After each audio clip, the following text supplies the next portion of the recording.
maita henyu vadikani, tiri kuno kwamupandawana kwaGutu. Aiwa, zviri kuendeka. Tinokutendai nekuti gamuchira, tinokutendai neungano yakadai. Asi regai nditange nekutenda kwakaperera kune ministry yedu yatipa chikuva ichocho chekuti tigone kukurukura pamusoro peupenyu. Iministry itsva muchazonzwa PMSEC kunyatsoidonongodza asi ndongoidimbudzira, nokuti zvinokudimbudzira zvine zita raka inonzi Mossad. Makamboinzwa? Muchazonyatsoinzwa ichikurukurwa kuti chii chatiri kutaura nacho pamusoro pacho pazuva ranhasi. Regai ndivape mukana wekuti vazvisume kwatiri kuti ivo vanobata sei muhofisi dzavo ndavanani, tozodzoka kuchirongwa. Totanga nemi. Ndinotenda Chisamba, ndichitenda pane mimese vari pano nhasi pachirongwa ichi. Kana tichiti Mossad, tikureva Ministry of Skills Audit and Development. Ministry nyowani yakaiswa naPresident last year muna September.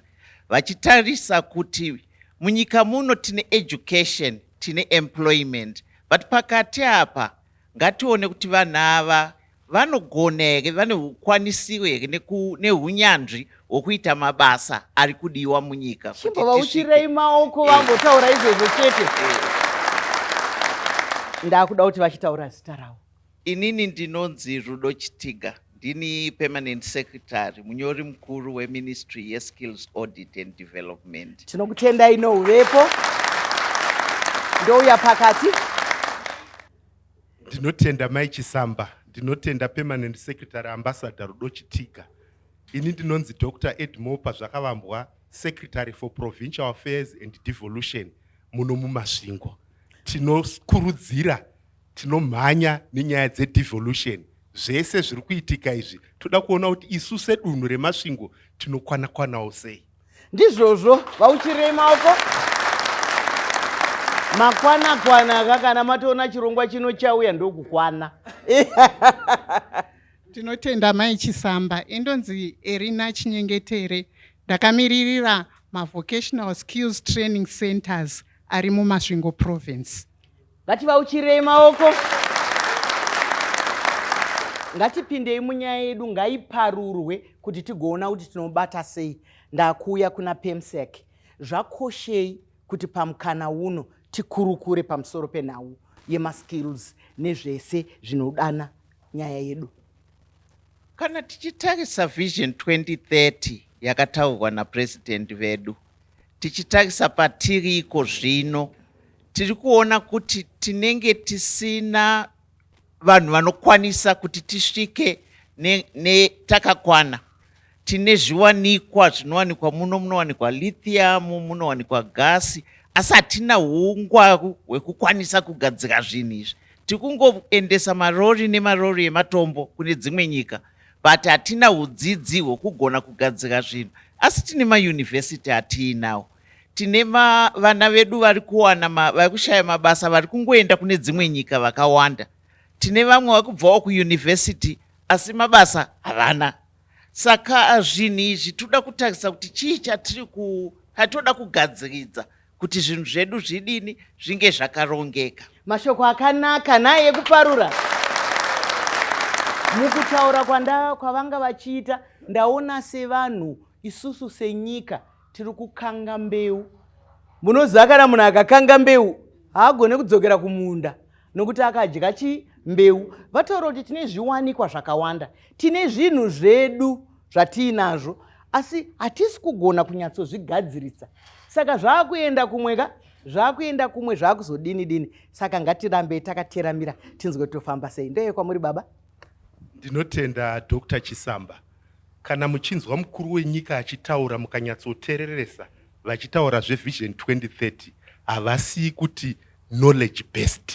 Kureva kuti chichatiendesa mberi senyika ruzivo. Zvino ini ndinoona zviri kutaurwa kuti isu tine zvinhu zvedu, semuno mumasvingo tine zviwanikwa zvedu etingati pachirungu ndikanobira endowments. Saka dzidzo yetiinayo iri maringe here nezviri kuwanikwa mudunhu redu rino. Mashoko akanaka, vauchirei maoko. zvino kana tikange tisina zivo, baba uri kukurudzira zivo, nekuti zivo ndio upenyu. Kana tisina zivo hapana zvatinomira nazvo. Mati mamboona kuti gogoseni kudai vanotengerwa foni, mukwende wefoni wakadai. Asi kana ikarira, Rubeni uya nepapi apa, handiti mazvionaka, foni yakatengwa mari yakawanda, gogo havasi kuziva, havasi kuishandisa. Handisi kuti musatengerana mbuya, titengerei zvedu, titengerei hedu, tichadzidzawo nekuti panzi pari kudiwa zivo. Mazviita mai Chisamba, hanzi nyika inovakwa nevene vayo.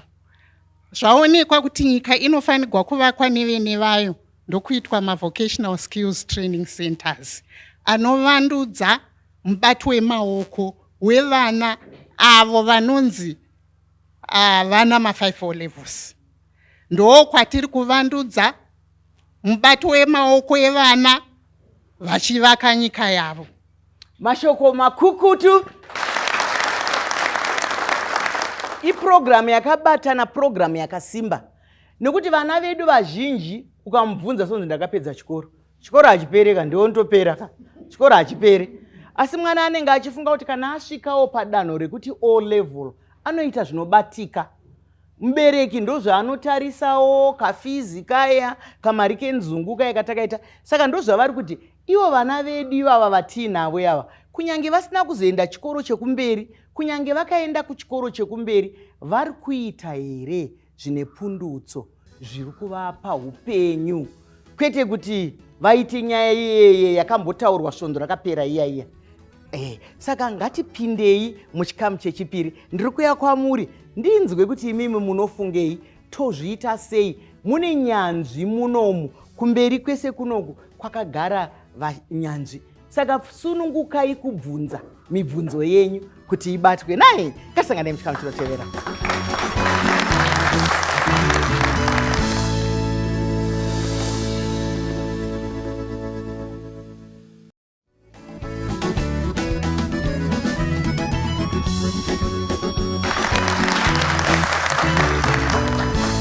Nyaya yaparurwa zvakanaka vadikani, ngatipindei mundima. Ndinoda kuona kuti programu yakanaka zvikuru, asi inini pfungwa dzangu dzanga dziri dzokuti ma-skills edu ngaenderana nenzvimbo dzatinenge tiri. Sezvatiri isusu muno Magutu, we have got our Hubvumwe training center, tinayo muno mudistrict medu, inotori padhuze zvekuti munhu anobva muno maMupandawa anogona kutofamba netsoka kuenda ikoko. Asi kana tikatarisa mamwe ma-skills anoofewa ipapo hazoenderani nenzvimbo. Muno Magutu tine mafarms akawanda. Ndachingoona sokuti zvakanaka kana ministry yedu ye-Ministry of Skills and Audit and Development ikatarisa kuti muno Magutu zvamune mafarms zvinoitwa nevarimi vakawanda muno Magutu. Tinoita zve-horticulture, of course pamwe zvinenge zviriko. Panewo zvekuchengeta hove zvavako mazuva ano, ngapaitwewo makosi anoenderana nezvozvo. Panewo zvekuchengeta nyuchi zvakuitwawo, ngapaitwewo makosi anoenderana nezvozvo. Uyezve kuma-vocational training centers kwedu, isuwo tiri kumabasa, ngatipowo mukana, nokuti pamwe vanhu vazhinji vacho ndovaridzi kana kuti vane mafarms iwayo. Vanodawo those skills kuti abvawo kubasa unotenderera uchionawo nguruve, uchitenderera uchionawo nyuchi dzako. Asi you need to have skills. Kanga zviitwewo mamwe makosi acho kuda pama-holidays kana kuti after work wongoendawo wongondowanawo unyanzvi ushoma uri ipapo. Mashoko akanaka echenjedzo nai. Vataura zvakanaka, ndo zvatinoda kuita izvozvo. Nekuti munoziva takapedza nguva, takapedza upenyu kuti ukachengeta nyuchi, unonzi uri muroyi, unonzi idii nyuchi. Handiti mungona? Asi zvinhu zvatakagara takapiwa namusika vanhu kuti aiwa hezvo shandisai. Saka zvaakuuya, ndiri kuya kwamuri baba. Mazviita enyu. Onko. Ndinoda kupa kutenda chaizvo ku-Ministry of Skills Audit Development nokuda kuva achikomplimenta zviri kuitwa ne-Ministry of Primary and Secondary Education. Isu seMOPS takaadopta new curriculum yakanangana naizvozvo, heritage based curriculum ine skills orientation. Saka musatirumurawo pane zvamunoita, uyai muchitibatsira muzvikoro medu.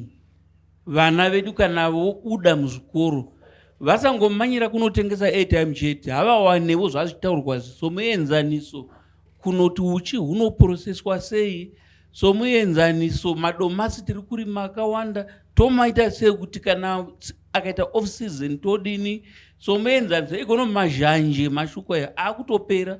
Taide titwa ma-skills okuprocessa kuti zvifambe.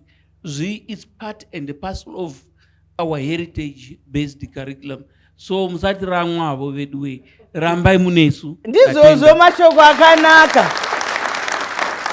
Chikumbiro chandinovimba kuti chagamuchirika nekuti watiri kurwira ndiye mwana weZimbabwe, watiri kurwira ndiye muzukuru wako, mwana wako.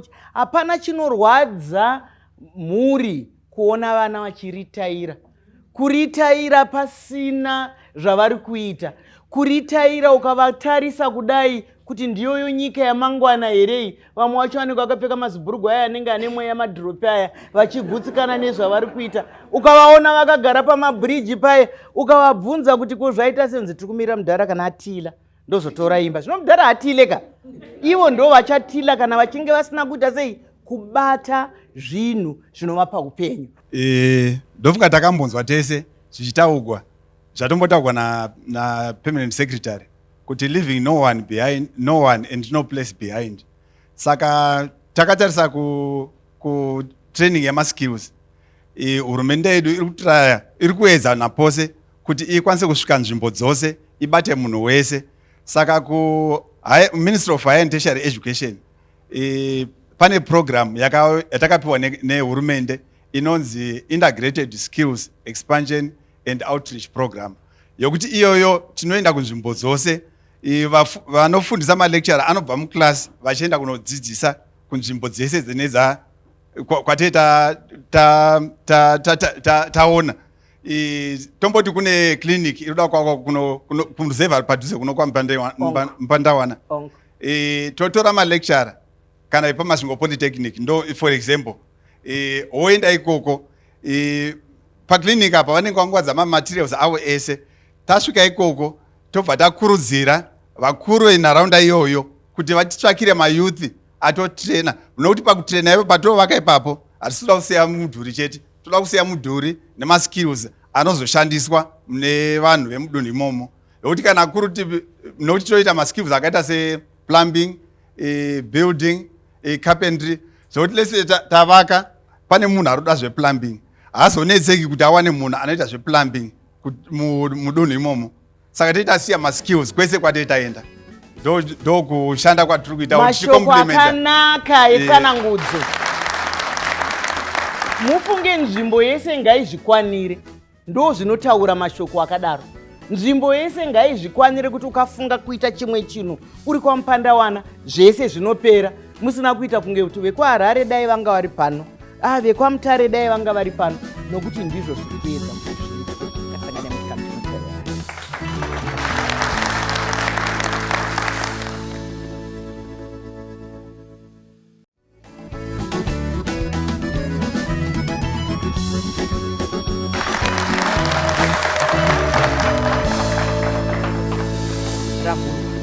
Ndombo yapamuri, asi vanhu ngavasununguke kubvunza mubvunzo, vanhu ngavasununguke kubvunza zvimwe zvamunofunga kuti ko izvi muri kuzvitariro here. Ndo yapamuri. Maita basa maichisamba. Ndinotenda ndichiona Ministry of Skills yauya ichitikokawo isu tabva kumayunivhesiti, zvichiratidza kuti tiri kubata tese pamwe chete nemaskills kuitira kuti vana vedu pavanograduata vachipinda muindustry tione kuti vave nemaskills anenge achibatika, vasazotengesa airtime sezvambotaurwa munomu. Saka kuMinistry of Higher and Tertiary Education tine Education 5.0 ndofunga yamakangonzwa ichitaurwa. Iri kutaurawo zvemaskills izvozvo, iri kutaurawo zveindustrialization, iri kutaura zveresearch kuti toita sei kuti vana vedu vave vanokwanisa kugraduatawo vave nemaskills anobatika. Saka mukatarisa mukaona kumauniversities taakupindawo mumacommunities, senge ndopa example yekuti senge kuna Nachiredzi kwakutora malecturers anobva kuGreat Zimbabwe oenda achinodzidzisa kuti tiincrease yield yedu yeshuga tinofanira kuita sei. Saka maskills iwawo akuenda achidzidziswa vana kuti tione kuti nyika yedu inovandudzwa ichiindustrializewa sei. Mashoko akanaka vauchire maoko. Munoziva kuti munhu mutema akachenjera zvamusati mamboona. Munhu mutema ane njere. Vamwe vatorwa vakaita handisi kuvashora, vamwe vatorwa vakawanda vanoda chibhuku chiya chatingati manual pachirungu. Vanoda chibhuku chiya kuti vatanga vatarisa kudai voti zviona. Vanoda kuti kudi imomo mukafamba mukangoona kune vamwe kana ana mbuya ana gogo vekuti juzi rako havamboziva kuti pel 1 niti 1 vanongoti pfeka votarisa kudai vanoriburitsa. Saka ndo zvakuda kuiswa munjere, ndo zvakuda kuiswa mudzidzo kuti kana dzidzo yako ireve chinhu. Certificate haisiriyo inotaura kudzidza kwako kana usina sadza mudumbu. Saka skill ndo sadza mudumbu. Ndombo yapamuri sataenda uka. Asvita henyu Mai Chisamba. Ndinotenda zvikuru neprogramu yamauya nayo uyezve yakaparirwa naivava veMinistry of Skills and Audit Development. Nyaya yatiri kutaura pano inyaya yakakosha. Nyaya yemaskills iyoyi haifanire kuti titongozoibata tava kumusoro kumayunivhesiti chete kana kumavocational training center. Ndofunga makare kare tinozviziva makuriro ataita kare nevakuru vekare. Vaidzidzisa vana zvinhu zvavo zvavanogona ivo kutoita ivo sevabereki. Saka nyaya yandiri kuda kutaura pano ndeyekuti zvinofanira kutotanga vana vachiri pasi chaipo chaipo.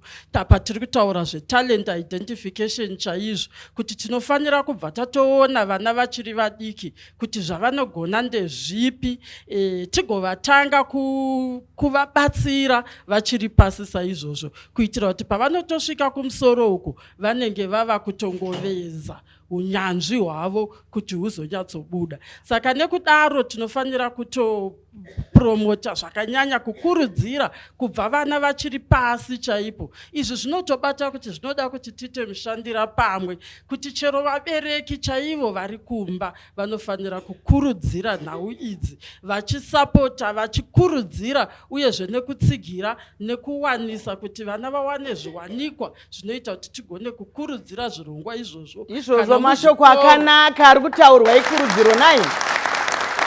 Saka isusu tiri kudzoka kuvatariri vevana, tiri kudzoka kuvabereki vevana kuti kana imimi maida kuita chiremba chiregai kumanikidzira mwana wekuita chiremba. Kana imimi maida kuita mudzidzisi chiregai kumanikidzira mwana kuita mudzidzisi. Zviri kunzi tarisai kuti anodei. Ndima dzawanda mazuvano. Anogona kutotanga ndima yake isina kumbotanga kuitwa nevamwe vanhu ikabudirira. Saka ndima idzodzo dzeupenyu ngadziwane basa. Ndombo yapamuri vamwene. Ndinongoda kutenda zvangu nechirongwa ichi. Isusu veMinistry of Youth tinotoravo vana vafoira form 4 noti kazhinji kana vana vatadza kubudirira paform 4 pavo zvezvotaswa sokuti hachina chokuita mucommunity. Ivava vana ndo vatinonyanyisa kuda, tovapa mubato wamaoko. Tavapa mubato yamaoko yakasiyana siyana. Kazhinji mimwe yacho inenge iri community driven. Kuti isu tinotora chikoro chedu toenda kucommunity nokuda kwokuti vati vari kuda kunoita nezvei. Pada vada kuinda zvokuti vari kuda baking and confectionery. Ndoyo tinonovadzidzisa. Tichisumudzira donzo redu reMDS1 repoverty eradication. Kana mwana akangodzidziswa mubato wake wamaoko, kureva kuti nenzara yatodzingwa. Kureva kuti mwana adzidziswa zvakare mubato wamaoko, haachaindi achinotsvaga basa. Iye watori an entrepreneur. Ava kutokwanisa kutozvishandira achitoemployawo vamwe. Kureva kuti ava kutokwanisa create employment. Ndizvozvo mashoko makukutu ari kutaurwa nai. Mukushanda pamwe chete ikoko kwatiri kusumudzira uko, mukubatsirana ikoko kwatiri kuita ikoko, ngatiregei kumhura zvimwe kuti iwe hauna kupasa kaiwe auti unoshanda zvako zvakati. Kana iyo nyaya yatambopa semuenzaniso yekutengesa airtime harisi basa rakashoreka, asi vari kuti shuviro yemubereki ndeyekuti aite zvinopfuura ipapo, asi airtime tikaishaya hatigone futi kuiwana nekuti hatizogona kufona. So kana tichita mabasa edu iwaya ngatirege kuti iwo wakafoira ichienda kwakati, iwo wakafoira koita kunge kune kumwe kunoita kunorasirwa vana. Saka kana tadzoka muchikamu chinotevera, ndinoda kunzwa mibvunzo yenyu yamunobvunza tichidzokera kuzvikuva tichidzokera kuti tizoti